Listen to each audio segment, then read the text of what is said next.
So in this video, we're going to talk about conditional statements, and specifically in this video, we'll focus on the if statement.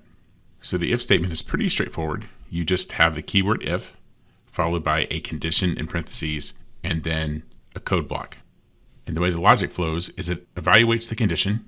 If the condition is true, the code block is executed. Otherwise, the code block is skipped.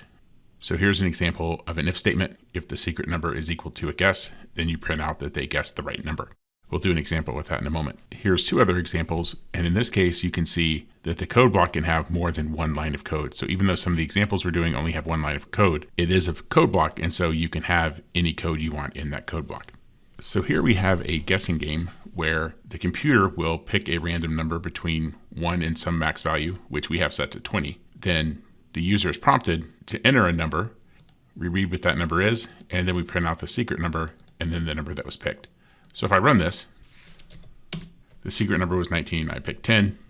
It's not a great game because what we want is for the computer to figure out, did the user guess the right number? So the way we'll do this is after they pick their number, we'll say if the secret number is equal to the guess, and make sure you notice this is a double equals. It's not just a single equals.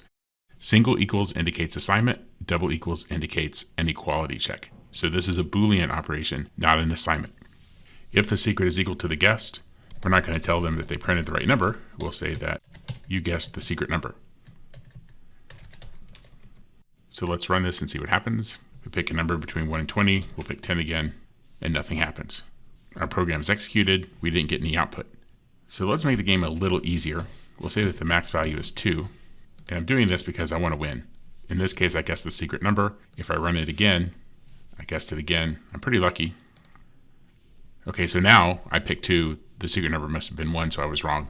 No output. So hopefully you see here what's going on. If I get it right, I get output. If I don't get any output. So there's a couple ways to fix that. We could say if the secret is not the guessed, then you lost or something like that. But another way we can do this is we can add an else condition. And this says if the secret is equal to the guess, then do something.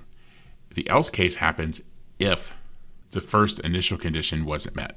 So we'll say system out, print line, sorry, that's wrong.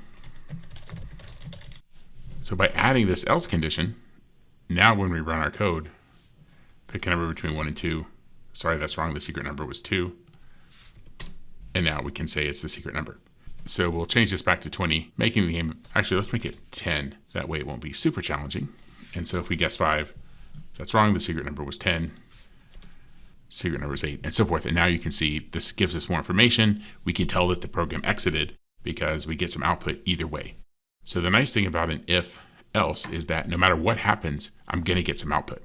If I had a bunch of if conditions, I would have to double check my code very carefully to make sure that every possible condition was caught. Here, I don't have to think that hard. I can say, look, if the secret number matches what they guessed, they win. In every other case, they lose, and we'll tell them what the secret number was.